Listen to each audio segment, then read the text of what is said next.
Hey everybody, welcome back to the latest Lilja and Lou podcast. This is episode number 5. It's another mega episode, so lighten your MP3 players and make some space for this mega podcast. And we have a great interview with Tyson Blue. He was on our last podcast when we talked about The Mist, and Tyson has a long-standing relationship with Stephen King that goes all the way back to Maximum Overdrive, and he provides us with a lot of interesting details about what it was like to report and try to keep track of what Stephen King was doing at the time. And he was also on the set of Maximum Overdrive as well as The Green Mile. So there's some very interesting background Stephen King information there that I hope you all will look forward to listening to. We also have a pretty big news segment, and we have a major question and answer section as well. So sit back and strap yourself into old Sparky. We're cranking up the generator. Hold on tight and let's rock and roll.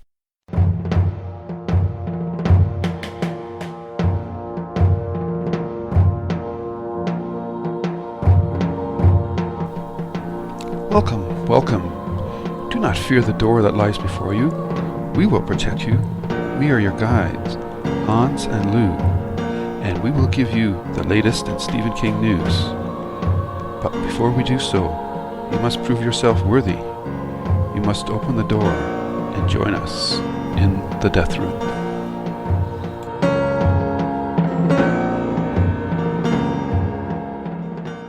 And it's time for the news for this podcast. And we actually have a lot of news this time. The first one is about season 2 of Haven. The DVD release was set to be September 11 and has now been moved up to September 4th. So we're going to be able to enjoy that one about a week early. Cool. I'm really looking forward to the third season, so yeah, I can't wait for that to happen. Yeah, and that starts September 21st. All right. Okay, so then up next, we have new editions of the hardcover editions of The Talisman and Black House. And those new editions prompted the inevitable question, is the third book going to be out soon? And Peter Straub said no. But he said there's no news, but there's always hope. Yeah, there was speculation about the third book coming since they were releasing new books in every possible format. Mm-hmm. So I thought I'd ask Peter if he could comment on it since people are wondering. And quote what he answered me. Sorry, Lilja, plans for the third book have gone no further than before. The new edition of the first 2 books came about because the 10-year license on the previous editions came to an end, freeing us to sell the books all over again. So basically, they have only changed publisher for the books. Okay, very cool. Yeah. Next up is Road Rage. The comic Stephen did with his son Joe Hill is to be released in hardback on August 8th, and we'll have a new introduction by both King and Hill. So that could be interesting. Mm-hmm. And it's being published by IDW, so. Yeah. There's a post up at Lilja's site, and I'm looking at it right now, and it's a very duelish-looking tanker truck on the cover, so it's very cool. Yeah. Next is there's a new short story by Stephen King to be republished within the next couple of months. I don't know much about this, Lilja, so what do you know? Actually, I doesn't know a lot about it either. There were a post about it on King's message board. Mm-hmm. On the official site, where the moderator got a question about if there were any other new short stories about to be released, and she answered, another one will be coming out in a month or so, but can't release details yet. And another question was, the other story you mentioned that will be out in a month, is that part 2 of In the Tall Grass? And the moderator answered, not the second half, it's a new story. So we have a new short story coming, and this was posted on July 3rd, so it's been about 2 weeks. So it shouldn't be too long before we know more about that one. Cool. Looking forward to it. Yeah. And the remake of Carrie that we've been talking about, I think we mentioned that one in every podcast so far. So. Mm-hmm. And this time we have. Yeah, exactly. What are we ever going to do when that movie premieres? Don't know. First photo of Sue Snell has been published and doesn't really say much. She's warming up to have Jim, it looks like. Mm-hmm. Well, it's hard to draw any conclusions about that photo, but It tells us they are shooting it, so I guess we have to wait and see. And it just reinforces to me how young this cast is going to be compared to the cast from the original 1976 Carrie with Yeah, Sissy Spacek. These actors are much younger, a good yeah, 10 years younger, so which is more realistic. So, and I'm sure it's going to lend a very different vibe to the movie as well.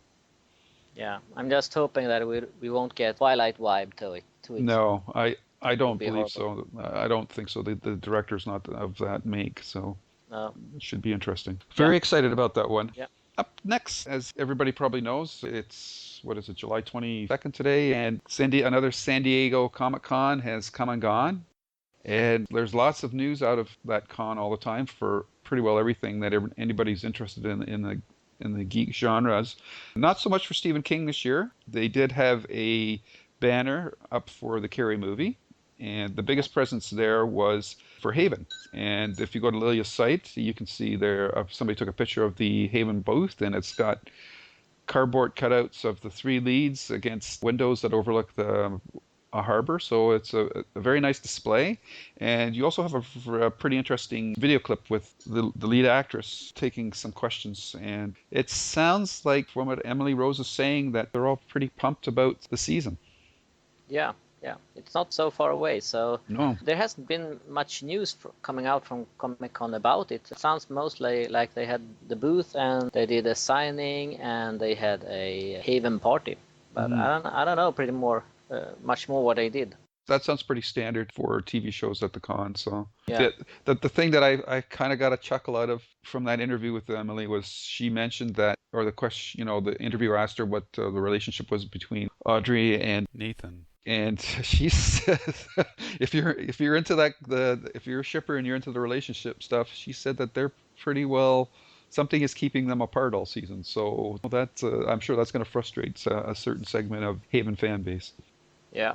Next up is actually some Doctor Sleep news. The Dutch publisher has put its cover for Doctor Sleep on its website. I'm not sure if this is the final cover or if it's just calling it a filler. Teaser. Yeah, exactly. And the date they are mentioned is April 17th next year. My guess is that it's still based on the first information that it was going to be released in the US in January. So I don't think that date is too reliable. Mm. But the cover is very interesting. There's a door opening and what looks like a young girl peeking out. Mm-hmm. That's not really something we've heard about in the description of the book, so that might be some lead to what's going to happen. Right. That is very interesting. And who is this young girl the daughter of? Is it the lead character, or is it somebody that he meets, or is this kind of like almost like a fire starter kind of story where this girl has some sort of power and he can sense that and he wants to protect her Yeah, from what are they called, the rover people, the camper yeah, people, or whatever they are, the yeah, mobile home people. I yeah. can't The RV people, The I think. RV people, yeah. So, Yeah, yeah, that's I don't know. That's an interesting clue or a teaser. It's definitely something that we hadn't heard of until, or even had a hint of until this point. So, could be one of those covers that has absolutely nothing to do with the book hmm uh, itself as well. So, well, you can check it out and draw your own clues from it. yeah. But I love stories that have when King has kids in them. So, Yeah, if this is a character from the book, that's just amps up my excitement even more. So, yeah, yeah, looking forward to that. I can hardly wait, man. Next year. yeah, Wow. yeah. Okay, up next, as we mentioned on our podcast with Vincent, we were really hoping that Ghost Brothers, which had finished its run in Atlanta, would resurface in some form. Now, for me and Lilia, and for probably a lot of you out there, the opportunity to see this live is going to be very slim. But they are talking about bringing it out in New York, and who knows? Again, anything could happen if they manage to do that, and it gets popular word of mouth. It might start a national tour or something. But yeah, that's just a hope and a dream at this point. Yeah.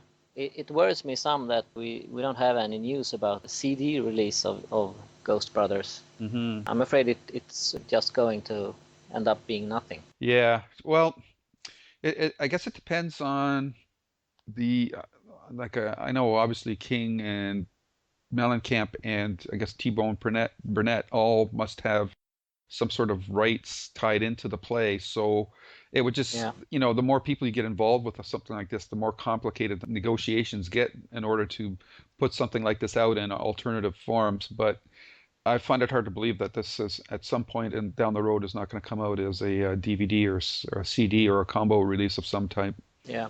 But it feels strange that they didn't spin when they had it being played. It Mm-hmm. would given them some extra promotion for it. So Mm-hmm. it's strange. It's nothing happening. I think. Yeah, but I'm sure they filmed a performance or two though. Yeah, they probably did. Mm-hmm. And the last news for this edition is that part 2 of In the Tall Grass is now available. It's in the August issue of Esquire, so go out and get that one. And Lou and I are going to look a little bit closer to this story in our next podcast. So if you have any comments, questions, anything you want to add to it, please do, and we'll address that in the next podcast. That's right. So look for Esquire. It's the first part one had a picture of Bruce Willis on it. Part two has a picture of Jeremy Renner, who you might just recently have seen in the Avengers movie as Green Arrow, and he's going to be in the upcoming, I don't know if it's a reboot or a continuation of the Bourne series, taking over the lead role from Matt Damon. So two very recognizable covers that you should be able to find the story in quite easily. Yeah, and the one with part 2 in it has a very yellow color, so it should stand out. Mm-hmm. And you can see pictures of it on Lilja's site as well. So, but it's a very yellow cover. So, so there you go, folks. That's our news for this installment. We have Tyson Blue back again with us. He was good enough to sit on our Mist review, and we really enjoyed that. And we thought it'd be great to interview Tyson because he has a very interesting and deep background with not only Stephen King related materials, but actually with Lilja as well. So, Tyson, why don't you give us a little bit of your background? Okay, well, I started writing when I was about 5. I was one of those people who I'd go to a movie and I always wanted to know what happened next, and it wasn't around, so I wrote it down. Luckily, my parents always had plenty of paper around the house, so they were short stories, heavily illustrated, done in pencil. I think they're all gone now. A little later on, I learned how to type and kept doing the same thing. I started writing, real, actual short stories probably when I was 8 or 9, I guess. I was in grade school. The first one I remember writing was my dog got poisoned by somebody, so I dealt with it by writing a mystery story with a detective character that had my name because it's a pretty cool name, and sort of came up with a solution for the mystery, and that evolved into a series. I wrote my own comics, all that kind of stuff, and this continued on through school and on into college. I did songs, nonfiction. In college, all of a sudden, about halfway through my freshman year, I took a journalism course, and that was the first time that it kind of dawned on me that I could actually get paid for doing something I like to do. So I switched from being I was a psychology major with an English minor, and I switched to a journalism major. I wrote for a newspaper when I graduated in 1974. I was working for a newspaper in New Hampshire, and reporters, everybody that worked on the paper had a paper route, basically. It was a weekly paper. It came out once a week, and then everybody would go downstairs and throw bundles of papers into their car and take off through the paper circulation area, which thank goodness was small. And one of them was a bookstore in New London, New Hampshire, which is near where Tom Monteleone, who does Borderlands Press, lived for a little while. I think he's moved back to Maryland now. And I remember going into that bookstore to drop off papers one day and seeing this hardcover book on the shelf. I wish I'd bought it because it'd been worth a lot of money because it was the first edition of Salem's Lot, which probably had the typo on the dust jacket. But if you remember what that old Doubleday Salem's Lot cover looked like, it really didn't look like a horror novel or anything. And at that point, Carrie hadn't even been released yet, so Steve wasn't all that well known. But that job didn't last very long. It was the middle of President Nixon's recession, and I lost the newspaper job. My wife was going to have a baby, so we moved to Georgia to live with my parents until we could get back on our feet. And the woman we'd been renting from in New Hampshire wrote me a letter, which I actually do still have, wondering if I had read Salem's Lot, and said that it was written by a friend of one of the teachers at the college that she knew. So I kind of made a mental note to put it on my list and watch out for the paperback. I think before the paperback came out, that the film version of Carrie came out in 1976, and then I picked that up. I didn't read Carrie first. Salem's Lot was the first one I read. It was kind of like, I had the same thing with Lord of the Rings. I read The Fellowship of the Ring. It took me 6 months to read the first half of The Fellowship of the Ring, and 6 weeks to read the entire rest of the trilogy once it hooked into me. And I was in a bus in Reading, Pennsylvania, coming back from a meeting with a comic book artist named Jim Steranko that you may be familiar with. And I was reading Salem's Lot and I was falling asleep and the book was dropping on the floor and so forth. And then I got to the part where the guy is burying the little Glick boy in the cemetery, and the sun's going down and he can feel his eyes burning into him through the casket lid and so forth. And that scared the crap out of me. It woke me right back up, and then I gobbled up the rest of the book in no time. Although oddly enough, once I realized that the villains in the book were just vampires, it was really, oh, now I know how to take care of them.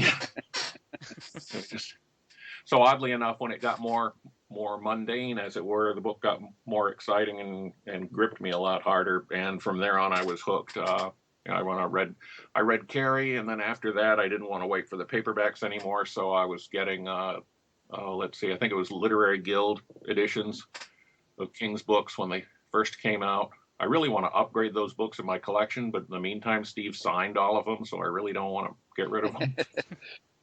Very nice. Yes, I don't think you would. So I went on about, I think 1980 is the first review of anything King related, and that was a review of the Kubrick edition of The Stand, or as I like to call it, The Bad Stand. Or The Shining. Yeah, of The Shining, rather. I don't share a lot of people's opinion of that movie. I share Steve's opinion of that movie. But it commits the cardinal sin of any horror movie in that it's not scary. But and then from there, I did movie, book, and record and concert reviews for the entertainment section of the paper in the town where we lived in Georgia. And in the course of that, when Maximum Overdrive rolled around, and how I knew down there back then in pre-internet days, and not a lot of news sources, how I even knew Steve was directing a movie in South Carolina, I don't know, or North Carolina. But at any rate, I know how it was. I had seen an ad for Castle Rock in the classified section of fantasy and science fiction, and I had subscribed to it. And because Dolan's Cadillac was running in there, the thing that Stephanie Leonard, the editor, used to get people to sign on was that there was a new King story in the first 4 or 5 issues. Was Dolan's Cadillac was serialized there originally. And in the course of that, I found out about Maximum Overdrive. So then I just called, well, I work for a newspaper. I can maybe visit the set. So I called, and they weren't impressed that I wrote for small town newspapers, and they just blew me off. So then I managed to get in touch with Stephanie Leonard, who at the time worked at Steve's office. So for a long time, I had Stephen King's home telephone number, because that was before they moved out to the Florida Avenue offices where they are now. And that made for some kind of interesting things late in the day when I'd call to try and get Stephanie, and she was gone, and Steve answered the phone. That was kind of fun. But I imagine you called late on purpose a couple of times.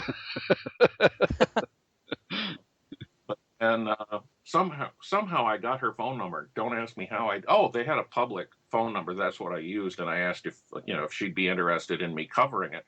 And she was, because she was going down there a few times, but it was always doing other stuff for Steve. And she didn't have time to sit and watch him shoot. So I contacted the production company again and said, well, I'm doing this for Castle Rock. And they said, yeah, big deal. And blew me off again. So at the time, I was interested in writing for Twilight Zone magazine. So I got in touch with them. They had just had a big editorial shakeup. No, that's not. No, the original editorial team was there. I called them up, and they put me on hold for a second, and then I was instantly speaking to the editor of the magazine. He said, "How'd you know we were doing a special Stephen King issue?" I thought, and I had no idea, but I told him I'd just heard about it. Explained, I was going to be, I was in the area sort of, and I was interested in going and covering it, and I'd be happy to do it for them. So that finally got, I think it was DEG, the De Laurentiis Entertainment Group's attention, and they gave me a pass and told me to show up. So I showed up on September 20th and just sat in, watched them shoot. And then after midnight, so it was on Steve's birthday, was when I sat down, did my first King interview, and then I wrote my piece for Twilight Zone at about 4 o'clock in the morning on a typewriter. In the if you watch Maximum Overdrive, there's a building near the gas station that's got like tires and batteries or something written on the side of it, and that's actually where the film's production offices were.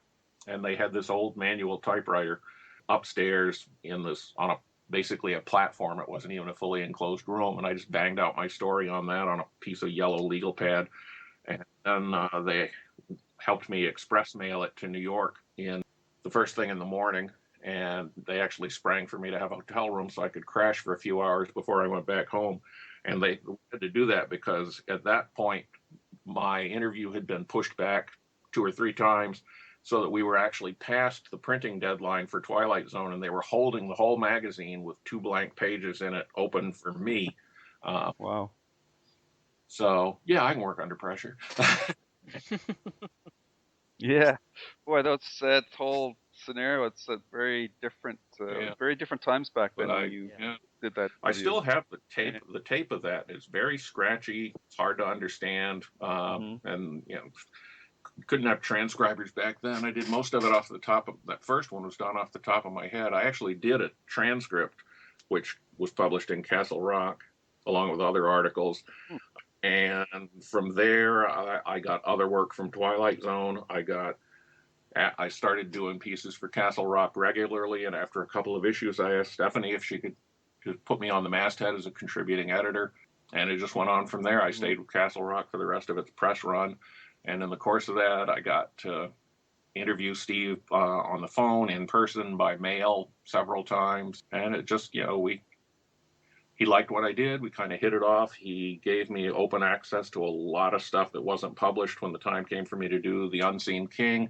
Yeah, which is what, the autobiography that you wrote of King? It was the first book that was really written about unpublished or limited edition works by King, newspaper pieces, unpublished, uncollected short stories.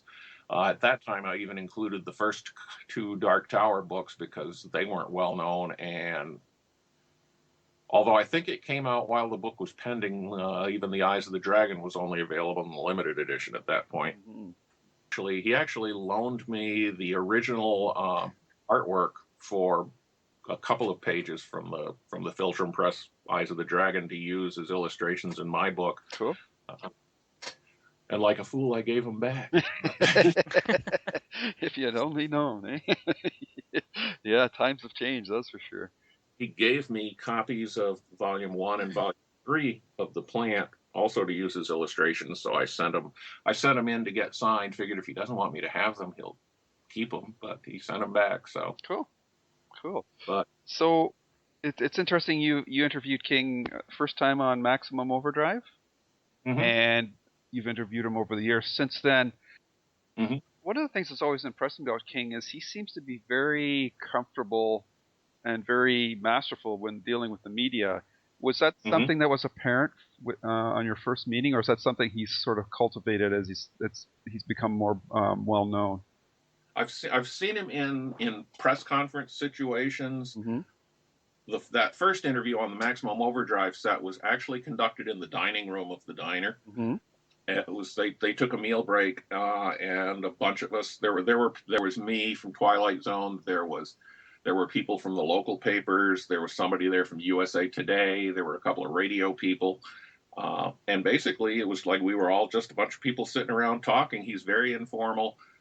He's easy to talk to. He's kind of relaxed in that circumstance because there's not any crazy fans around except for the ones who figured out a way to get press credentials and sit in. Right. like you. Then, about a year later, I sat in on another one in Atlanta, and I have a much better recording of that one. And it was the same way. He basically just kind of sits down at a table. It's not.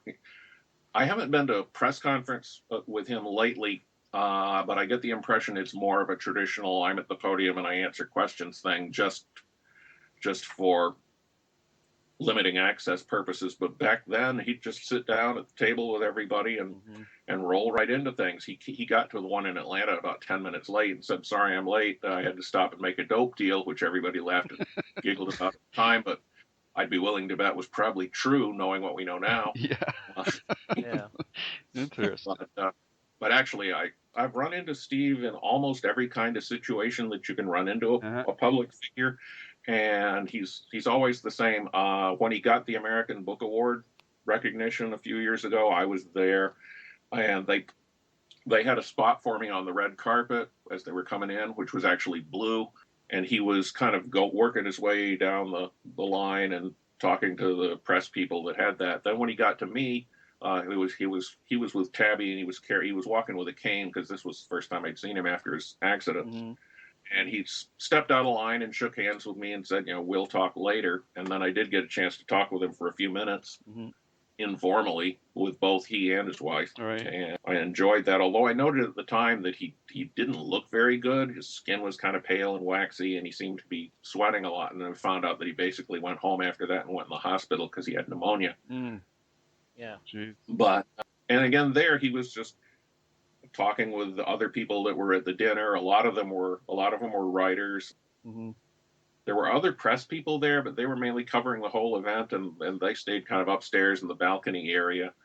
But he's always been pretty much the same. He'll stop and he'll talk to you. I even ran into him at Legal Seafoods in Boston once when I was in town for a Yankees game, and just kind of said hello. I didn't want to interrupt too much. It was he and Tabby and Joe Hill and his wife were sitting there eating dinner, and so I just kind of said hello and went on my way. But he's always been, pretty easygoing and approachable in that area in Boston. I guess he's so frequent that people really don't pay that much attention. A Red Sox game and not really be bothered by people. So. Right. What was it like seeing King on the set of Maximum Overdrive? Like, did you actually get to see him directing any scenes like that? Because yes, this was has no theater experience. So what did he seem to know what he was doing, or? He was doing a good impression of it. Yeah. I mean, they'd run a couple of rehearsals on scenes, then they'd have everybody settle, quiet the set down, and then he'd tell them to start rolling. When he had what he wanted, he'd ask them to cut, and they'd do 2 or 3 takes. He seemed to at least, be able to handle himself. I'm sure that a lot of the technical things like getting everybody quieted down and making sure the equipment's set up and everything is handled by other people, but he seemed to be able to work with them and do it okay. And actually, over and above just the movie itself, I have a lot higher opinion of Maximum Overdrive than a lot of people do in some parts of it. Part of that may be because that's where I met Steve, and it was the first movie set that I spent a lot of time on. Right. But part of it is that parts of that movie really do work pretty well. I've always termed it as a guilty pleasure. I like it quite a bit too. But, that's just about perfect. There are some sequences that work really well. Yeah. The scene where God, I can't remember his name, and he was Commissioner Gordon in the Batman movies, and he was very nice. Gary Oldman? No, the guy that ran the diner in Maximum Overdrive. He was anyway. He with the scene where he comes out with LPG and shoots at the truck behind them, and they all have to hit the dirt and everything. That's paced pretty well. Yeah. Then again, a couple of the actresses really went over the top, but it's guilty pleasure is about the perfect summary for it. I think it's more of a dark comedy than a true horror movie, and if you look at it that way, it works a lot better. Yeah. I wonder, did King have to do a lot to get AC/DC onto that movie score at all, or? It didn't seem that way. he did talk about it. That was when the picture came out, and he did the interview, the press conference in Atlanta. That was actually one of the first things they talked about. But he mainly talked about how upset that Brian Johnson was that he actually had to sing a little bit on Who Made Who, instead of just screaming and yelling. And Angus, learned a new chord for it and things like that. Okay, that's very cool. But he was kind of surprised that they didn't do more to package Who Made Who as a soundtrack album for Maximum Overdrive, because some of the songs on it had been on 3 or 4 other albums. Yeah. Maybe it was a mutual respect kind of thing, and I got the impression they didn't have much trouble getting him. I mean, it was Stephen King's directorial debut, so I think the studio and Dino De Laurentiis loved him because he was a cash cow for them for a while. He made 3 or 4 movies in a row for DEG, and I think they pretty much get him anything he wanted. Cool. Yeah, did you get the chance to speak to King about feeling about the movies when some time had passed? If he did like the Maximum Overdrive. I don't remember for sure if I ever have. I know I've been around when other people have. I know he'd said it for a long time that he'd like to do it again. Wanted to direct the TV version of The Shining, but he kind of backed off on that over the years. Yeah. So I think I read somewhere that he wanted to direct Gerald's Game. I think you're right. That could have been interesting. That could be. I wonder how successfully. I think it would have to be a very short movie, just because you're asking your audience to sit there and watch a movie that takes place essentially in one room. Yeah. But it would. But then again, Misery almost in one room too. as well. So. Yeah. So it can be done. Absolutely, yeah. Can be done. Rear window. Yeah. assuming you can find an actress who's limber enough to turn a backflip like that. Yeah. Yeah. Because I remember reading in an interview one time that he and Joe tried it to make sure it worked, and Tabby walked in on him and gave him funny looks and, "No, really, we're working on this research." I think I've heard that story, yeah.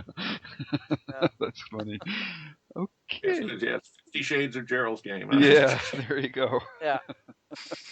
Okay, so one of the cool things that I hadn't realized was going to happen with starting up the podcast is over the years, Hans has emailed with a lot of people, but he's never really talked to them or seen them face to face because of where he is and where everybody else is. So when we did the Mist review, that was pretty cool that you guys it was the first time you'd gotten to talk together. So why don't you guys talk a little bit about how you met each other and what sort of connection you guys have between the two of you? I don't remember exactly when it was we started talking, but I know I did my first interview for Lilja's Library was with you, and in September 2000 I did an interview with you and also reviewed your book about the Green Mile. Yes, and thank you very much for your kind comments about it. Yeah, and since then we've kept in contact through emails, and you've written a column for Lilja's Library for a while. I don't know exactly when that was, but I think could it have been early 2000 sometime? That would be about right. Yeah. And Needful Kings was the title of it. Yep, I still use that title. It's done as a blog on blogspot.com now. Yeah. Comes out irregularly, and basically I always let you know when there's a new one, so you can let people know. The one on 11/22/63 was the last one. There is one coming up on Wind Through the Keyhole, so I'll let you know as soon as that one's available. But no, it's always. I mean, I enjoy your site and keeping up with things. A lot of times you find out about little items or pieces of information ahead of time that enables me to follow up and get on top of things that I'm working on. So it's always worked out pretty well. Yeah. If these were video calls, then we could see what Some things are left better to the imagination. I actually, in my interview with you, I have a very nice picture of you in Old Sparky from the set of Green Mile. Yes, that's right. Yeah, if I have any control, it's still going to be my author photo. I think I'll opt for the one sitting in it with my legs crossed like I was reading a newspaper, rather than the one where they strapped me into it. But Yeah, that one I it's the one sent out with that one I wanted to give to some of the judges I practice in front of as a Christmas card, because I figured it'd probably be one of their deepest fantasies or something. that would have been great. Yeah. Yeah. So why don't we Yeah. segue into that? You have written a book about the making of the Green Mile, and as Lilja mentioned, you have a picture of you sitting in Old Sparky. How does that feel to sit in an electric chair? Well, it's cold. Oh, the, okay. the seat, they actually made it so that it was pretty close to a functional electric chair. It wasn't hooked into anything that actually had electricity running through it. But the seat was actually a copper plate, and so it was cold. And then there were copper plates on both of the armrests, along with padded leather straps. They had they were fleece lined, which I thought was kind of an interesting touch. If they're really going to strap you in there and fry you like an egg, I wonder if anybody would really worry whether your wrists got chafed or not. Yeah. I was kind of like everybody else. I mean, as soon as everybody got there and saw it, everybody wanted to sit in it, but only a few people actually, aside from the actors, got strapped into them.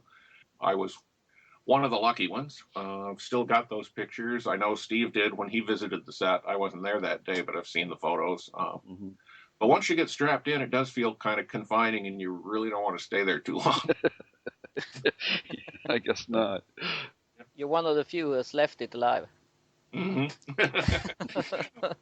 Yeah, an interesting sideline that I mentioned it's in the book is that when they were on location in Tennessee shooting the exteriors at the prison, if you watch the movie, in the scene where Jamie Cromwell is telling Tom Hanks about his wife having a brain tumor and they're having that conversation about the execution that's coming up and so forth, if you look in the background of that scene, you see a bunch of people walking by in a cloud of dust, and behind them is a low sandstone-colored brick building. That was actually the real death house at the Tennessee Penitentiary. And at one point or another, almost everybody managed to wend their way back to the death chamber. The chair wasn't in there anymore, but you could see where it had been bolted to the floor, and all the power controls on the wall and stuff. And the chair itself, for some reason, was inside the main prison office building, sitting in a storeroom with a leather apron thrown across it. And I took a picture of it, but neither I nor anybody I know ever wanted to sit in that one. That was just a little bit too real. Yeah. Interesting fact from reading your book is you're actually in the movie. Yep. It's maybe a minute, 2 minutes out from the end of the movie when Dabs Greer's telling Brent about how he's going to outlive her, and he'll see her die before him. And this was the last day that they were shooting. Next to last day, the morning of the last day they were shooting in North Carolina. They actually went to a real graveyard or a real church, and they dug a grave and had the casket poised over it and so forth. The people you see in the scene are mostly actual members of that church that were given the chance to be extras. The ministers, the actual minister from the church. The only people that were actors or other people, there were a lot of people, behind the scenes people in that scene. And if you watch that scene, there's an establishing shot. The casket's right in the middle of the scene. To the right of the casket, the front row is made up of people. You'll see somebody kind of like a funeral director standing in a black suit with his hands folded in front of him. That's Constantine Nasser, who did all the video stuff for the behind the scenes documentaries that are on the DVD and the Blu-ray. Cool. I'm the fourth person in, sitting down next to a woman in a black veil. Kind of easy to spot. I'm the only person who actually moved in the shot, because after the first couple takes where everybody sat there like stuffed animals in a store window, it occurred to me that if I moved, people would notice me. So after the 3 or 4 takes, I moved a little bit. And that's the take he took. Very good. It was a lot of fun to do that. It was kind of a spur of the moment thing. I was sitting. It was the day before they shot that, and they were shooting the scenes inside the church where you see Eve Brent laid out in her casket. And Constantine and I were outside because they had turned the air off in the church because it was during the week and it was getting kind of stuffy. Also, they had it so the air conditioning wouldn't be running and sound show up in the shot. And he had mentioned he was going to be in in the scene. So I went to David Valdez, the producer, and said, "Can I be in the scene?" He said, "Well, do you have a suit?" And I said, "No." But so I borrowed one of Dabbs Greer's suits from the costume department. And then the next morning went out there with everybody and we just did it. It took about a half hour to shoot it. The funny thing was I told my parents about it and they went to see the movie. And that scene comes on and movie screen, I'm 5 feet tall and I had a good 5 seconds of screen time, which was a long time in a movie shot. And I was in perfect focus. They didn't see me there. Later, when you see Dabbs Greer coming out of the cemetery, two people way in the background part for a second, and you can see me out of focus and tiny way in the background. That's the one they spotted. I don't know. Interesting. Alrighty. So, what's the status on that book? You're still trying to get that one out into the world, I believe, right?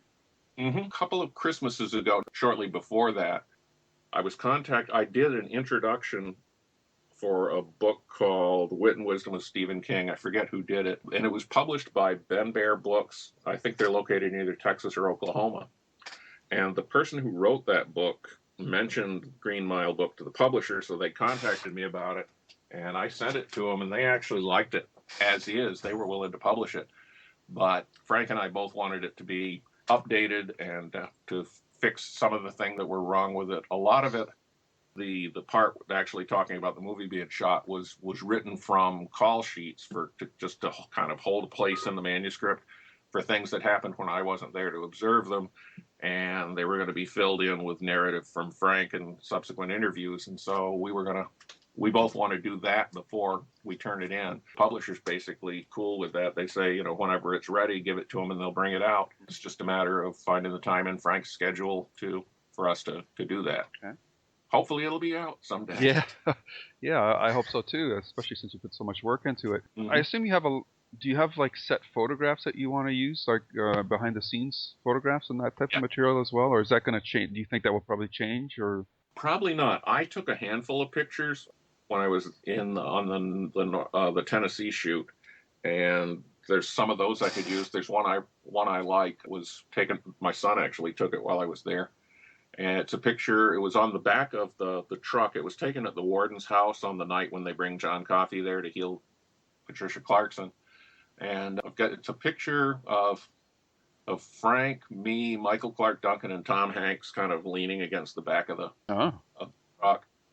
And that's kind of neat. Mm-hmm. But the funny thing was that I went to Castle Rock, let me visit their photo archive where they have all of the official photos, behind the scenes stuff, the official things they use for lobby cards and posters and so forth. And basically I got to go through all of those and pull ones I needed.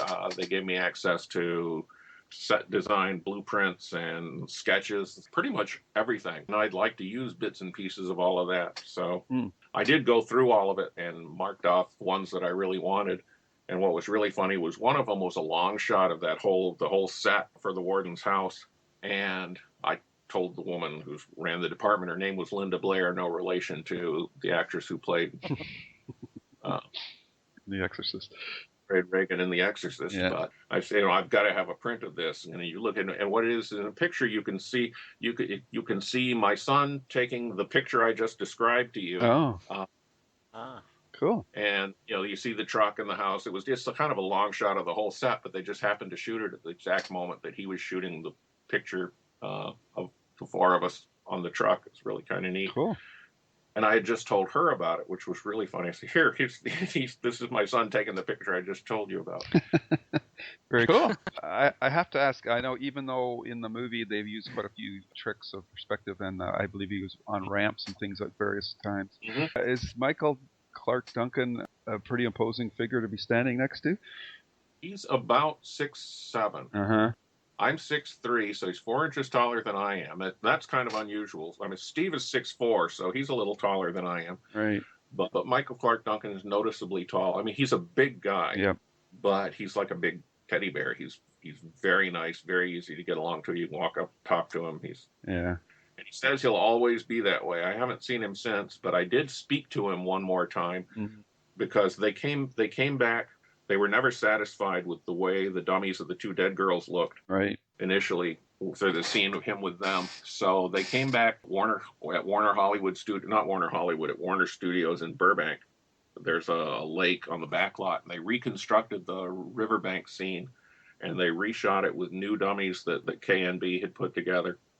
And so that was literally the last scene in the movie that was shot, the last day of production. And so I wanted to talk to him one more time to find out what that was like. And I just called his agent. His agent got him on the phone. He called me back, and he was always really gracious and cooperative. And I never even saw him lose his temper, even when people pulled kind of pranks on him on the set every once in a while. And that sort of thing was always going on.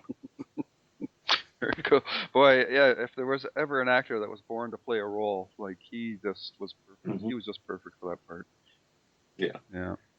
A quick, interesting story about that is that while this was going on, I got a call at work, or I was always calling to see who was being cast next, because Tom Hanks was on board early on, but then they kept, I talked to them as we were gearing up to when I'd actually go out there. And every time they told me about a casting decision, it was unbelievable, because it was somebody whose work I was familiar with and I'd been following them for a long time. But John Coffey was cast 3 weeks before production on the movie started. And about that time, Armageddon was in theaters around here, and my daughter came home one night. She was a manager there, and she told me, you should go see Armageddon, even whether you want to or not, because there's this guy in it, and I think he'd be really good as John Coffey. So I went to see the movie, and at first I wasn't sure, but then I got to the scene where they're all being psychoanalyzed to see if they'd be able to handle going into space, and he's sitting there crying like a baby, and I said, yeah, I can see that. And I mentioned to Frank's assistant the next time I talked to him, so my daughter says you should check this guy out, and there was dead silence on the phone. Because Bruce Willis had the same idea, and he had given Michael Clark Duncan the script, and they were actually considering him. And then finally, they were just about to start shooting, and I asked, did you ever go to John Coffey? He's kind of necessary to the story. He said, well, yeah, actually, it's that guy your daughter thought we used. Very good. Older, that's she great. Got big out of that. So just move out west and be a casting director or something. Mm-hmm. Yeah. Do you think there's a chance you can get access to the actors today and get an update on their feelings about the movie for the book?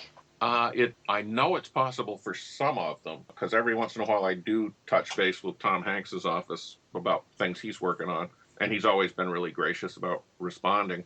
But I have all of the contact information, so if I wanted to do that, a lot of times you can just kind of check and see what's going on with it. But it would be interesting to find out what they all thought of it this far down the line. So. It's almost 15 years, so it would be interesting to see what their feelings are today. Mm-hmm. Yeah, it would be. I know I still get questions from readers and other people wondering if it's ever coming out, so there's still some interest in the book project. And a lot of them in the course of that mention that it's still one of their favorite King movies. I know it's still fairly high placed on IMDb's top 100 list, or however many movies are in that list. Mm-hmm. Shawshank's always higher, but it's right up there too, so I know it's very popular. Yeah. It'd be interesting to see what some of the cast members think about it. Mm-hmm. It's pretty amazing that it's almost 15 years since it was released. Yeah, it's weird with that movie. It doesn't seem that long ago, but with Shawshank, when you see that movie, so 20 years old or whatever. It's just, that kind of feels right. Maybe because I've watched it so many times.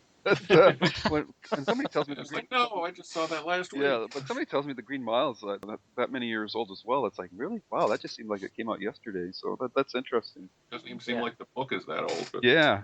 So, curious, between the two, which one do you like better? Well, the Green Mile always has an edge with me because the book is it's my favorite King book. Right. I don't know if I would have consciously said that, but when I look back, I see that I've read it more times than any of the others. I can't even count. And if you count listening to it on my iPod or discs or whatever, I lose count. I've read it many, many more times than any other King book. And I told Frank one time when he asked me if you could, choose any King book to do this with, what would it be? I said, be this one. I can go home. I'm set. It's my favorite one. On the other hand, I really like Shawshank Redemption. It may, impartially, I can admit it's the better of the two. Mm-hmm. And I certainly, I wouldn't argue about it. Whenever it's on, I end up stopping what I'm doing and watching it, whether I want to or not. Yeah. I mean, I like them both. They're kind of hard pressed to choose a favorite. Yeah. I always kind of get a chuckle when people say that both prison movies, but really beyond the setting, they're totally different stories. They don't really have anything in common. So I liked the fact that the Green Mile was released in 6 parts with, I think it was once a month. Yep. When it was released, I liked that. I think I liked that format. Yeah. I know Steve found it a challenge, but I actually kind of wish more writers would do that because it makes it much more of an ongoing experience for the readers as well. Plus, that nobody can look at the last page because it hasn't come out yet. Yeah, and I think Steve wrote the book. He hadn't written all of it when the first part was released, so that's right. That's a lot of pressure, but maybe he could write it all in before they are released, and it wouldn't be the same pressure. Probably wouldn't. I know, well, Dickens used to write his books in that format, which was what kind of encouraged Steve to give it a try. No. But no, I liked that. I liked looking forward to every month to reading the next part and seeing what would happen next. I think there was a slight delay between part 5 and 6, which was also a little bit longer than the other 5. But it came out on a pretty monthly schedule. The frustrating thing was when I first heard about it, I got in touch with Steve's office, talked to, I think it was Shirley Sondrager, was his secretary at the time. And I asked him if I could read it in manuscript. And Shirley would always, she'd call you up and she'd say, it was always the same. Say, I asked Steve if it was okay for you to read the first part of the Green Mile in manuscript, and he said yes. And sent it off to me, and I gobbled it up in 2 hours straight one morning, and then it was on a Saturday. So the following Monday, I called up and said, "Can I read part 2 in manuscript?" And then I got a call a couple days later. I asked Steve if you could read part 2 in manuscript, and he said no. You bastard! But then I found out years later he did the same thing to Frank too, so I didn't feel so bad. But so then from there on we all had to wait. We were all like, it was like misery, nope, can't find out. Yeah. Alrighty. That was part of the book. It was supposed to be released that way, so Yeah. He wanted you to have the same feeling as everyone else. Yeah, it was fun. It wasn't that different from what happened with The Plant, which was either just before or just after that. That was released online serially. Yeah. And I really wish he'd pick that up again and finish it. But even if he didn't, the part that came out finished up on a conclusive enough cliffhanger that I guess it would be okay. Yeah. It works. Yeah. Mm-hmm. Well, I was glad he just finally put it in some sort of climactic form after reading the first 3 parts, because that was a lot of fun, and it was different from most of the other things he had done. Yeah. I want to ask you also, since you have such good contact with Stephen, how much stuff of his have you read that the rest of us haven't? Stuff that isn't released? Probably a lot. But a lot of it's changed. Not so much new stuff, but there are some old things that just haven't been made available. I don't know how much access you've had to the poetry, things like that. And I have read the Farting Cookie story, which he actually refused to give to me because he said it was kind of like a personal thing for family members. He wrote it for his kids. He really didn't want it to be generally circulated, which is kind of strange because the copy of it that I have was actually published in a newspaper, which certainly seems like, at least some sort of wide circulation to me. And then there were I've read the People, Places, and Things stories, which have never been published. The Garbage Truck columns. I know the University of Maine has tried to publish those a few times, but he keeps refusing to let him do it. And I've read Slade, the Western spoof that he did, which is kind of interesting to read in terms of to compare it with The Gunslinger, with which it doesn't really have anything much in common, although it's interesting in that it shows that that the whole Western format's been something he's been interested in for a long time. Yeah. Didn't they say once that he tried to write a Western movie, but the hero fell in the place where the horses foodies and the pigs came and ate him. Something like that. Something like that. Yeah. I think that was Should called be The Regulators, actually. But anyway. Yeah.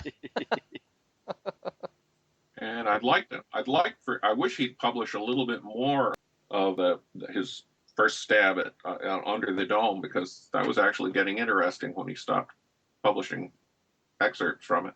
Is that the Sword of Darkness? No, I've never read that one. I got in when I went to the University of Maine. They had this reading Stephen King conference. I was the only non-academic person that was invited to speak there, and Burton Hatlin actually invited me to go into the King archives there and do some work with some of the stuff that's in there, including the unpublished novels. And I never really had time to go and do that, because that's something you kind of have to immerse yourself in. Right. I know Rocky Wood's done that since, so I'm glad that somebody did it. Mm-hmm. So, like the archives themselves, like how big of a room is this? Is it like? I went up to it, but I never went inside it. Okay. It's a good sized room. Because I just feel like with all the material he's put out, it's kind of like that last shot from Raiders of the Lost Ark, where it never ends, because he always seems to have a new story somewhere. It's actually reminiscent of that, except it's got, it's an academic library back room, so there's a lot of metal shelves of boxes going back seemingly forever, with fluorescent lighting on the ceiling, and a lot of it's turned off to help preserve the items. Mm-hmm. And it's basically just behind a metal white door with a little window in it, so you can kind of look through. I mean, almost everybody that went to the conference at one time or another kind of walked over there just to take a look at it, but you had to have permission to get in. And I had Burton Hatlin's permission, but it wasn't written, so I couldn't very well. Yeah, I'd like to check out Sword in the Darkness, sitting there with me and my phone camera for about 2.5 hours. Yeah, it's just mind-boggling. Yeah. But do you think it will release those things sometimes? I hope so. I'd love to see him. I mean, there's precedent for that, because Blaze was one of those novels until a few years ago, when it finally got released as a Richard Bachman novel. Yeah. So there's always a chance. I mean, there's only one or two of those there, and at this point, his reputation is not necessarily going to be torpedoed, even if they were awful. Yeah. So I think just for the interest of people like us, it would be nice to see those in print. And he's been releasing pages from Cannibals through his site, and those are manuscript pages that are just scanned in, and it would be nice if he continued to do that. Yeah, I'd like to see more of that, because the story was getting interesting. It was similar to the basic idea was similar to Under the Dome, but the execution was completely different, and the story and the characters were completely different. It was not so much, and Under the Dome took on a distinct America if the Tea Party ran it tone that wouldn't have been relevant back in the days when the Cannibals was written, which actually made it a lot of fun to read, being a radical militant left-wing liberal that I am. But obviously, that wasn't in the Cannibals, but the Cannibals had its own. The Cannibals reminded me a lot of what eventually became the Regulators in some ways. You take a group of characters of all different types, and you confine them in a narrow, dangerous situation and see what happens. And I'd really like to see more of it. Yeah. Do you think there will be more Bachman books? Well, you never know. I mean, every once in a while, a book comes up that has a Bachman feel to it, which is what happened with The Regulators, and he writes it, or takes another trunk novel and releases it like he did with Blaze, and hopefully someday he'll decide to do the same thing with Sword in the Darkness, or I know there's another one, but I can't think of the name of it right offhand. There are at least two of those novels that are floating around that could maybe be kicked into shape and released. I'd like to see them. And it's kind of fun to see Richard Bachman rear his head again. I actually have a Richard Bachman autograph in my collection. I got him to sign thinner. Well, he signed thinner under both names for me. Yeah, the output of the man is just unbelievable.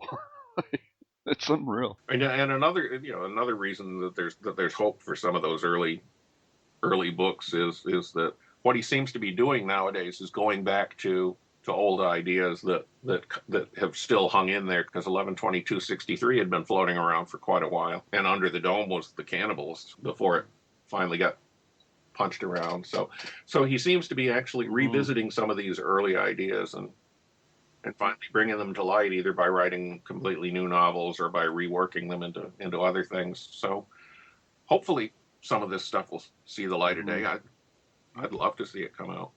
How about you, Tyson? Are you writing any books about Stephen? The Green Mile book was the last one that I did. I've written 3. The Unseen King, which was published in 1989, was the first one.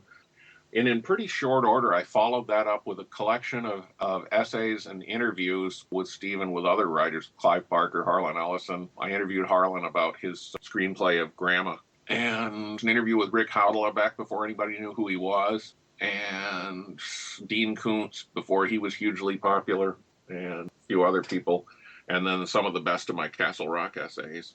And that was all collected in a book called Observations from the Terminator, and that's put 2 small presses out of business.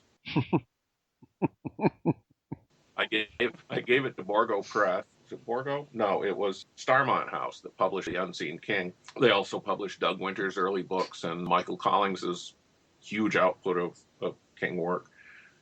So Borgo Press picked up The Unseen King and Observations from the Terminator. Observations from the Terminator had actually gone to final typeset galleys. That's how close it was to coming out. And then they went out of business. It was literally a mom and pop operation, and she needed eye surgery, and he needed to take time off to take care of her. So they were both getting kind of up in years and decided to just retire, and the company went out of business. So I got my book back. Dave Hinchberger and I had some talks about doing it. He does the on demand through Overlook Connection, and we've been talking about bringing it that way. It's just a matter of finding the time to sit down and finally put it out. I mean, the interviews are all hideously out of date, but I think they'd still be interesting reading. Absolutely. Yeah. And then there's the Green Mile book. I'd always kind of kicked around the idea of maybe doing, Stephanie Leonard and Steve's office had actually been kind of behind it, was to do a book about the Castle Rock stories, which would include maybe maps of Castle Rock and so. Oh yeah, but that'd be cool. That's never got past the talking stage, but who knows? Mm-hmm. That would be cool. Yeah. Alrighty, people can find you said you have a blog? needfulkings@blogspot.com. Alrighty, and are you anywhere else on the internet? Do you have a home? Just a Facebook page. Okay, Facebook. Mm-hmm. Alrighty. Just enter my name and there I am. Okay. Very good. Along with whatever rants and raves I'm doing at the time. Okay. So I'm always there. Other than that, I don't have any formal website. So. Okay. Alrighty, well that's everything I had. Did you have any other questions, Hans? Or? No, I think that's about it. Okay. So I want to thank you again for your time. There's no problem. Very nice to talk to you again. Mm-hmm. No,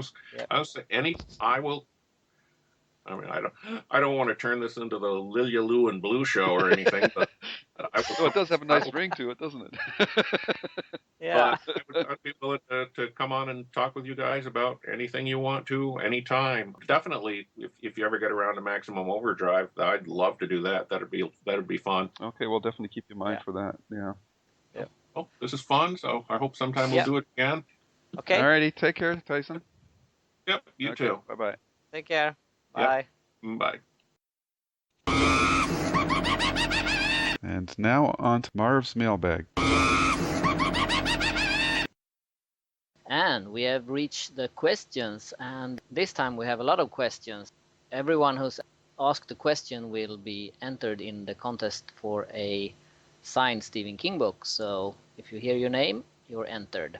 Before we start answering questions, we want to make sure that you know that when you ask a question, it's for either me or Lou. We don't have the connection to send any questions directly to Stephen King, so if you wonder something about him, you have to go to his site and ask That's them. right. So, yeah. So the first question is from Catherine Schmidt, and she's wondering if Stephen has ever looked back on a book and thought, if I could go back and tell that story totally different, or even I wouldn't have published this one at all. Well, we know from talking to Tyson Blue and from the Cujo commentary that Stephen King was quite okay with Louis Teague changing the ending of Cujo. So That is one book that we know that King apparently would write differently. And beyond that, as Hans mentioned off the top, we don't have a direct pipeline to Stephen King, so you'll have to either search out on the web or read around and find out what he thinks of some of his other books. Yeah, I think he said about The Mist that he liked Frank's ending, Hmm. that he wished he had written that. So maybe that's something he would change if he could as well. Right. I think maybe The Gunslinger, since he did rewrite that the first book Hmm. Very true. Yep. and released it. So I guess he had some things there he wanted to Yeah, change. because he said, looking back on it, he felt it kind of read like a new young writer trying to prove how good of a writer he was, rather than just trying to tell a story. So, and plus, he wanted to make it a little bit more in line with the books that followed after that. Yeah. Okay, so question number 2 is from, and please, if we're mispronouncing your name, we apologize off as well for that, but we'll do the best that we can. But this one looks pretty easy, I think. This is Lindsay Farrell Smalley, and she's asking us, out of your entire King collection, which is your most prized possession? And above all, which is your favorite book and why? I'm sure you have been asked this relentlessly, but I can't recall reading or hearing the answers. Yeah, well, I think if I'm starting with the prized possession, I think books I got signed when I met King in London when he promoted Lizzie's story is definitely the things I cherish the most, since they have a very nice history to them. And my favorite book, I think I mentioned it in the podcast, but for those who haven't heard it, it's The Long Walk. Yes, we have mentioned this, but that's okay. We don't mind answering it again. Hopefully, as time goes on, this question will become asked less and less. But for myself, most prized King collection. We've talked about limited edition books and things of that nature. And I'm not really a big fan, or I appreciate the craftsmanship and work that goes into those types of books. But for myself, I don't really feel the need to buy a book like that. So I'm not really like a collector per se of rare and prized Stephen King stuff. I'm just glad that I own all his books in one form or another. I just love to read the stories, and I think that's what books are for, to be read and not looked at. So, and beyond that, it's just the like doing this podcast and that it's just the opportunity to talk to Hans and to meet people like Bev Vincent and Tyson Blue, and hopefully the showrunners from Haven. Though I didn't meet them, it was great to get them on the podcast and to introduce them to you guys. So and I've had this with other fandoms that I'm interested in as well. It's just great to meet other people and share like interests. So that I'd have to say the relationships that I've made with people through the fandom is probably what I really prize about doing things like this Stephen King podcast. And as for my favorite book, like I constantly juggle around with these. I think The Stand is as the book poll that Hans you just did recently proves time and time again, that book resonates for a lot of people. I really like that book. That doesn't mean it's my favorite. I'm partial to the Shawshank Redemption, so I love the novella as well as the movie. And yeah, Misery, Stand By Me. I love the Dark Tower series. I really can't just pick one of them. But if I was hard pressed, I guess I'd have to go with The Stand. Yeah, it's a very hard question, Mm-hmm. so to pick one book. Yep. Yeah. Okay, next question is from Lisa Parrish Champion. And she asked, at what age did Stephen King decide he wanted to be an author? I'm sure this is a common question, but I don't recall an answer. Well, again, we can't. We don't have a direct pipeline to Stephen King, so we can only conjecture and answer this question. I would highly recommend you read his book On Writing and even the Dance Macabre, because those are both autobiographical books to a certain degree. And from On Writing, it seemed pretty apparent that he had the writing bug from the get-go. He took a path that a lot of other writers talk about, doing short stories, comic book panels, and things of that nature. And I believe from his autobiography, by the time he was in his teens, he was pretty serious about becoming a writer. Yeah, I think he loved reading from the Yes. start. I think that evolved into him wanting to write his own books. Right. Okay, so our next question is from Roshana Wetting, and she says, don't you get tired of answering so much questions all the time? Actually, no, because that is our link to you to see that people are out there and they're listening to our podcasts or visiting Hans' site. And your feedback through questions is one of the things that we treasure, because that tells us that you're interested in what we're doing and that we're putting out stuff that you're interested in listening to and want to ask questions about. So no, we actually would like as many questions as we can get. Exactly, and what can be more fun than talking about Stephen King and his Exactly. work? Yeah, so keep those questions coming. Next question is from Everett Leon Shepherd. Which do you believe is the best film TV renderation of a Stephen King story? Well, I'd have to break this into two categories. Film, I would say for me, The Shawshank Redemption, as I've said on previous podcasts, is my all-time favorite movie, and I think it's the best adaptation of any of his works.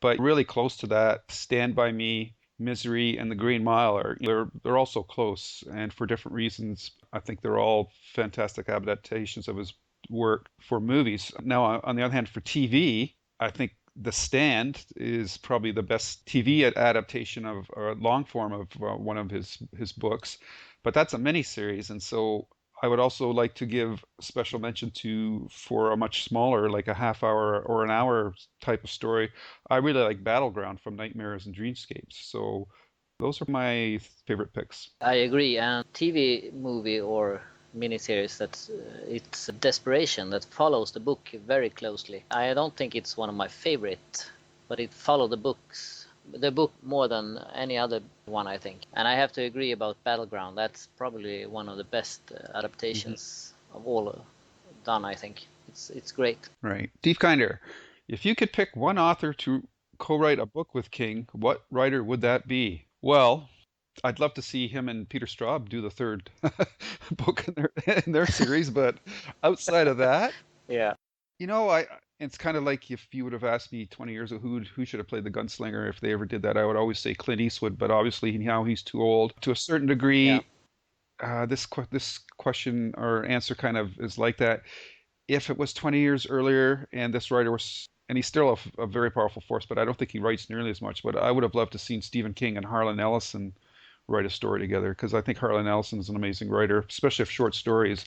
And so that probably would have been my alternate pick besides Peter Straub. And a writer that's in his prime today that could work with Stephen King and is not related to him, like Joe Hill, I'd probably say Neil Gaiman. I actually was thinking about Joe Hill. I think In the Tall Grass is a very good example of their collaboration. So I think they could do very well in writing a book together. The next question is from Ron Naimo, I think. Or Naimo. Naimo. Sorry, Ron. Okay. Yeah. We're Naimo. doing our best Like here, Nanaimo. and I'm not even American, so I have an Yeah. excuse. Anyway, Ron asks, many of your main characters are authors like yourself. Which main character do you think mostly reflects who you overall? Tad Beaumont, perhaps. Jake Epping wannabe. I'm not sure if we can answer that.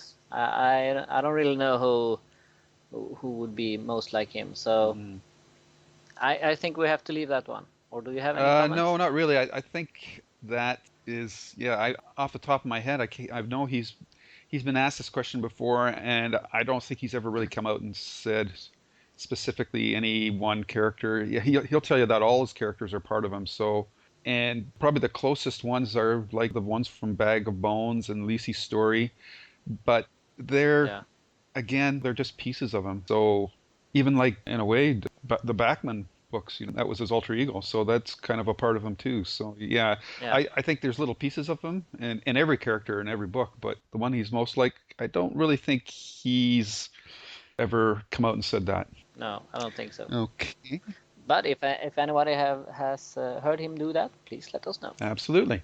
Okay. Yeah. So the next one this is more a comment than a question. It's from one of many, I think, questions or posts from Georgette Stamball. And it says, your fans are aware that your goal in 2012 is to reach 15,000 followers. Lilja, since you do so much for us, what more can we do for you to help reach your goal? And you responded, just tell the people to follow. And that's it. That's pretty much it. As she says, I made on January 1st, I made a goal to reach 15,000 followers on Facebook before the year was over. So we'll see what happens. Mm-hmm. Yep. Okay. Next question is from Chantal Boukthopil. Sorry, I probably mispronounced that. But I'm thinking that's Chantal Faupel. Yeah. Yep. I think you're better at pronouncing the names than I am, so I'm going to go with that. Looking French to me, but I might be wrong. Yeah. What will happen with any unpublished manuscript if Stephen King would stop writing for any reasons? I personally think that most of them would stay unpublished, since the ones he has picked up and published years after he's written them has been rewritten. And if he stops writing, he can't do that. And I don't think he want them published like they are today. So I think most would stay unpublished. Yeah, I agree. The only scenario I could see is, heaven forbid, he was writing a book in the future and he never got to finish it for some reason. He might, at this stage of his life, he might have discussions with his family members to say that if this one doesn't get done, I want Joe or Owen or maybe his wife to finish it for him. But that's pure speculation on my part. I don't know. I'm sure there would be a lot of pressure from the publishers to finish any current works that are never completed for whatever reason. So that's a possible scenario, but in general, his older stuff, yeah, that if it's unpublished now, it will probably stay that way in the future as well. Yeah. Yeah. All right. So I got an easy name. Yay. John Parker. Yeah. Is there any book you have disliked first time round that you liked upon a second reading? This happened to me with Bag of Bones. Not really. I remember first time I read the Gunslinger, I thought it was a hard book to get through, but I don't think I disliked it. I just thought it was hard to get through, and then when I read it the second time, it was easier to get through it, and I got a better flow of it. But I don't think I have disliked any book and then changed my mind. I disliked Faithful because we don't have baseball in Sweden, so it didn't make much sense to me. But I haven't read that one a second time, so I don't know what I would feel about it today. Well, you're better than me. I live in North America and I haven't read it because I'm not a baseball fan. So Yeah. there you go. Now, if we wrote about hockey, maybe I could get into it. No, Yeah. yeah, I'm kind of like you, Lilia. Or Hans, if I read a book from King, I pretty well know first time through whether I like it or not. I've never gone back and read another book and really of his and had my opinion change of it, which is unusual because that does happen sometimes with other writers. But I guess because I've been reading King my whole life, I got a pretty good grasp on what he's trying to do all the time. And like a book like The Talisman or something like that, which I found a slog to get through the first time, and I tried it again the second time, and it was the same situation. So, but yeah, that's about as close as I can get. If I like a Stephen King book the first time, I really like it, and my like just grows for it as with each subsequent reading. Next is from Bob Howell. He wants to know which book Stephen King thinks is his least favorite and why. And as we said, we can't really answer that. And he's also asking if he can ever afford a custom shopper. He planned to make it a theme bike and wants Stephen to sign it. Well, I can only say good luck, since he only signs at book signing, and I don't think you can bring a shopper to a book signing, but you never know. He might surprise and do that. Mm-hmm. I'm sure if you think of some unique and inventive way to bring it to his attention, who knows? But yeah, you're quite welcome to try, but just don't be obnoxious doing so. That's the best advice I can give you there. Alrighty. Yeah. Teresa Jo Wells Bird. Wow, that's a long name. Have you ever wished you could be in one of King's films as a background actor? I have, and Bob Howell says I have too. So Hans. Yeah, sure. Who wouldn't? That would be great. I don't think I'm able to act pretty well, so it would have to be an easy part. But sure, why not? That would be fun. Oh yeah. So let's put that down as me 4. I would love to be a background actor in a King movie too, but the chances of that happening are pretty rare. Actually, living up in Canada, they don't film a lot of King stuff up here, and if they do, it tends to be either on the west or east coast, and I'm kind of in the middle. So yeah. And Sweden is even further west. That's right. Yeah. Next question is from Morg Anna. King's books are notorious for crossovers of characters and story elements. Which character would you have liked to see make an appearance in the Dark Tower universe, and why? Well, for me, because it was set up like it was going to happen, I would have to say Jack Sawyer from the Talisman and Black House series. So I always wanted him to cross paths with Roland, and either as an adult or as a boy. I think it would have been great for Jake and him to do so. So that would have been my choice. Yeah, I was actually thinking about this just before we started recording, and it's a hard question. But I ended up thinking about Tricia McFarlane from The Girl Who Loved Tom Gordon. I think she could have made an impact in the Dark Tower universe. She's a tough girl. Good pick. Nice. I Yeah. like that. Alrighty. So, Josh O'Toole, is there a book which most Stephen King fans seem to really like, but you just don't? This happens to me with Lisey's story. No, not really. Since I actually like most of his books, as I've mentioned before, so there's really not one that I dislike that much. They are more or less good, everyone, I think. Maybe exception from Fateful then. So no, I have to say no to that question. Yeah, I'm kind of in the same boat. I think the books that people like the least as Stephen King fans are the same books that I don't like as much. So in general, no, if you go to Lilja's library for the book poll they run there, the books that are in the top 10 list, I quibble about the order of them, but those are pretty well my top picks as well.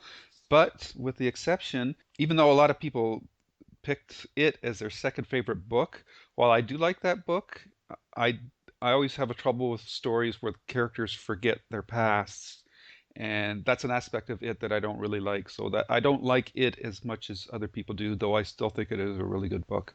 Oh, and Tammy Hamilton Sontag said that I loved Lucy's story, and Tammy, I did too. I don't know if maybe for Yeah. me because I'm older, but I just appreciated the whole story about the relationship between husband and wife and family. So I thought that was really good. A really, really well done book.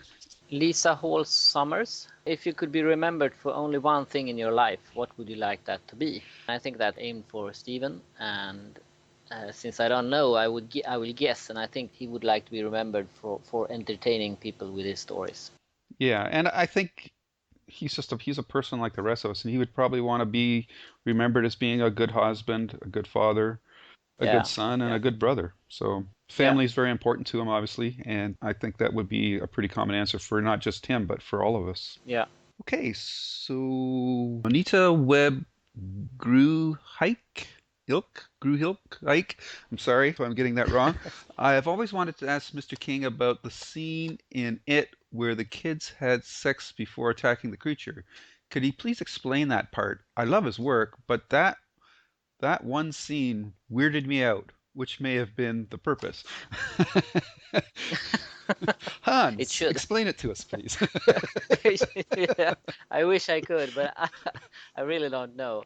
I remember reading that book, and I was also a bit curious to why they had sex. I didn't really get that either. I don't know. It was a long time I read that, so maybe I was too young. But Well, again, I can't speak for Mr. King, but I can, from a story perspective, I can offer a couple of possible solutions or scenarios that might help explain it to you, Manita. I think one of the things that the group sex was a passing of innocence. These kids were moving out of, it was a symbol of that because they were all taking on this task to face this creature, and basically this symbolized they're moving from childhood into adulthood, and it also, to a certain extent, could be taken as a symbol of strengthening the emotional bonds between the characters and making them more of a unified force as they went to face the it creature, so that they were more of a cohesive unit, and they were all much more, the emotional bonds between them would be much tighter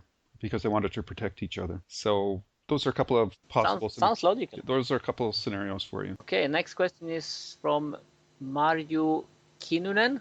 Sounds good to me. Who? Yep, probably from Finland, so that's closer to me. Oh, okay. Whose writer is Mr. King's favorite? And again, I don't know if he has a favorite, but he has mentioned several authors that he enjoy reading, which I can't even think about one right now, but I'm sure you can, Lou. Well, again, I would highly recommend On Writing and Danse Macabre because he lists quite a few books in there that he enjoys reading. I know he's made references to Ray Bradbury, who just recently passed away, John Steinbeck. He likes a lot of the writers that write the hard case stuff, crime stuff. Elmore Leonard, Peter Straub, obviously, he's a big fan of. So yeah, he likes a lot of those guys. And Rowling's. J.K. Rowling's, yeah, he's appreciative of what she's done. Yeah. So there's a ton of writers that he likes. He's a voracious reader. He does not just have one favorite author, or he's never come out, as far as I know. Again, I've never read it anywhere from him. He just continually does his best to open the audiences who ask the question to as many different writers as possible. So he's very, very generous in that way. He's always trying to spread out as much visibility to other writers as he can. Yeah, and I think he reads so very many books that it's hard to pick just one favorite author as well. Okay, Yeah. Another question from Georgette. I've often wondered, since your podcasts first premiered, how do you and Lou come to an agreement on which Stephen King movies you review? Well, that's pretty simple. One of us asks, should we take that movie? And the other one say, yeah, we can do that. And then we do it. Yeah. Well, yeah. Actually, it's who can come up with the most ingenious threats against the other person, and then we see who can scare the other one the most. No, it's a pretty good give and take. I mean, we're talking Stephen King, so it's not like anything that we mention is going to be no, I don't want to talk about that. So it's just kind of a ranking of we kind of. Plus, we just don't always want to talk about a movie or something like. We want to mix it up. We want to do a bit of stories. Sometimes it'll be influenced by who's coming on as a guest on the podcast. But in general, it's been pretty easy because we're both big King fans, and we want to talk about this. Yeah, sure, I'd love to talk about that. And we just try to look at it and see what would flow as we do each podcast. But no, we haven't really had a problem deciding on what to talk about next. In fact, right now we have more than we can talk about, which is awesome because that signifies to us that the podcast should have a pretty good run before we run out of things to talk about. Exactly. We're probably gonna make our way through all the movies and all the books before we end this podcast. Well, we'll give it a good try. Yeah. The next question is from Kelly Ravert. How does Mr. King feel knowing that his autographs demand such an incredible premium on the secondary market, especially given America's economy and economic plight? Okay. And comments Mr. King himself made concerning taxes the rich. Well, again, with really bold quotes this time because we don't know Mr. King, never talked to him, and I can't speak for him. I think he would prefer that people came and get an autograph just because they enjoy his work. So I would guess that.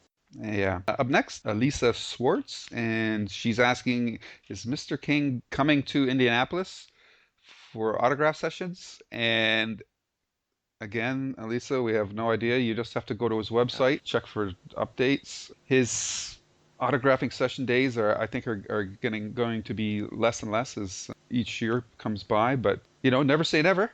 No. He might come out to your area, but you'll just have to check his news site and see what he's got planned. Probably won't get out doing signings without a new book coming out. So the earliest would be probably when Dr. Sleep is released. So. Right. I don't think there's anything planned right now. What I've heard is that there are talks about him maybe coming to Europe sometime during next year, and the countries that's been mentioned is Germany and France. You must want to take his bike out on the Autobahn. Yeah, exactly. But that's only been speculations. There hasn't been any confirmations yet about that, so it might happen, It might not happen. Right. It would be fun. Mm-hmm. I understand, Lisa, your question. I've been very fortunate. King, when I was living in Ontario before I moved out west, he came to Toronto twice, and I was fortunate enough to see him both times. And that was just within the last 7 or 8 years. So that was like a lifelong dream for me, and it's totally worth it because he is a fantastic talker. And I hope you get the opportunity to see him. And just keep your fingers crossed. You never know. Yeah, and by that I can also mention that if he comes to Europe, make sure you go see him. It's not that often he does that. He went to England in 2006, and before that I think it was about like 15 years since he was in Europe. So. And you made the big trek from Sweden to England to see him. I did. So if he comes to Europe, make sure you doesn't miss it. It might be the last chance you get. Oh, that was dramatic.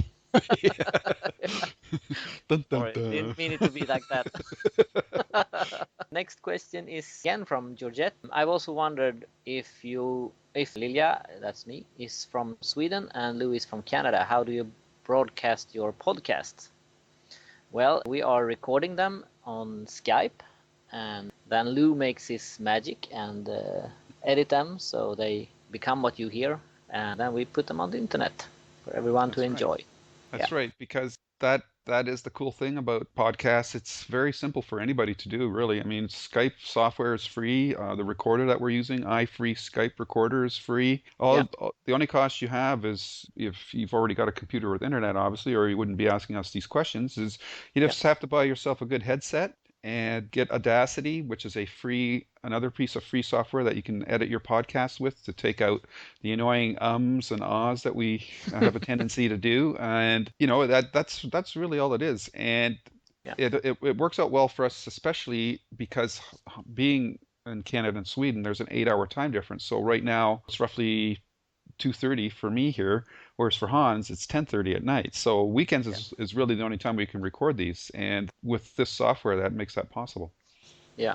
Yeah. And the time difference is really the only minor thing we have to work around, maybe. But otherwise, you could be sitting next door and it would work pretty Yep. much the same. Yeah. Yep, absolutely. Yep. Okay, Jared A. Conti, are there any writers that you read as prolifically? What happens to your site once King finally retires? Well, the site, I think even if Stephen would decide to retire, I think there will be Stephen King movies and other stuff released way beyond his retirement. So I don't think Lilja's library will be closed because there aren't anything left about Stephen King to publish. I think it's more that it's a decision from me that I want to quit it. I don't think there's going to be any problem with closing it because there aren't stuff enough to write about. Yeah, then it'll just become the Joe Hill site or something. Yeah. It will be Stephen King Jr. Yeah, site. something like that. Yeah. Yeah, yeah. Was there another question? Yeah. Are there any writers that you read as prolifically? No, I don't. I really don't read as much as people might believe. I see a lot of movies as well. I do reviews for movies on a different site. But no, there's no other author that I read like I read Stephen King. No. Okay. Just curious, have you seen the new Batman movie yet? No, it hasn't premiered here. Oh, okay. It's 2 days away. So Oh, okay. I'm gonna go see it as soon as I can. Cool. Yeah, I saw it yesterday. It's a solid conclusion to the trilogy. Definitely, it's a very good movie. Yeah. Oh, other writers that you read as prolifically. Well, unlike Hans, I do read a lot, and I used to read a lot more when I was younger, but as you get older, time is filled up with more things, and podcasting takes up a lot of my time because I don't just do this one. I also do a Fringe podcast, which you can hear over at Fringe TV if you're into that series, as well as I'm working through a series podcast review of the science fiction theory Farscape, which ran back in 1999 to 2004. So those 3 podcasts take up a lot of my spare time. But when I was younger, I was really big into science fiction.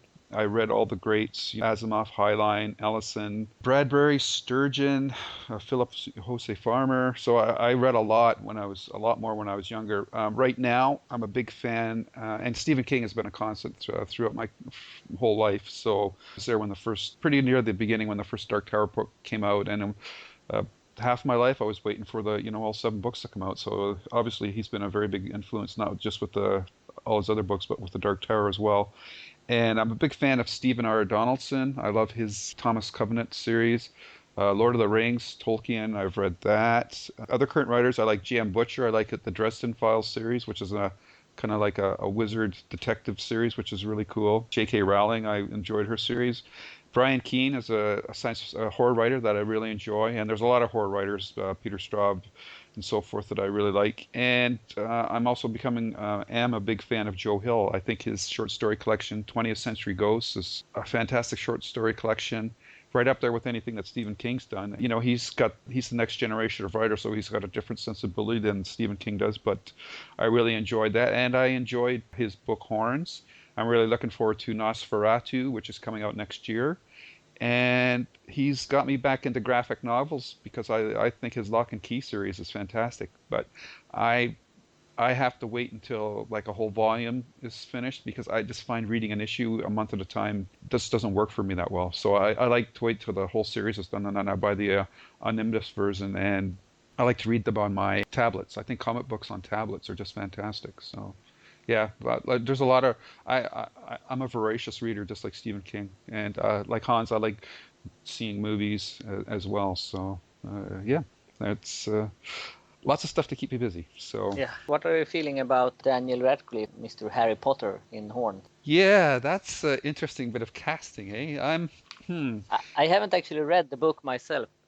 I'm not a big fan of his writing or his acting, but the Harry Potter character, like a lot of hero characters in their stories, don't have a lot of maneuvering room. So I'll give him the benefit of the doubt. I know he has another movie out right Yeah. now I think it was called The Black Woman or something. That was a horror story. I haven't seen it yet, but I should probably watch that just to give myself an idea of what to expect with horns. Because to be honest, I think he's an adequate actor. I don't think he's a great actor, but maybe in a different role with more maneuvering room, he might, he might surprise me. But yeah, he's not somebody I would have thought of for that movie. I haven't read the book myself, but I've seen the Black Woman movie. Oh yes. I have to say I can't stand him. He looks so All young. the Harry Potters are after you. Watch out now.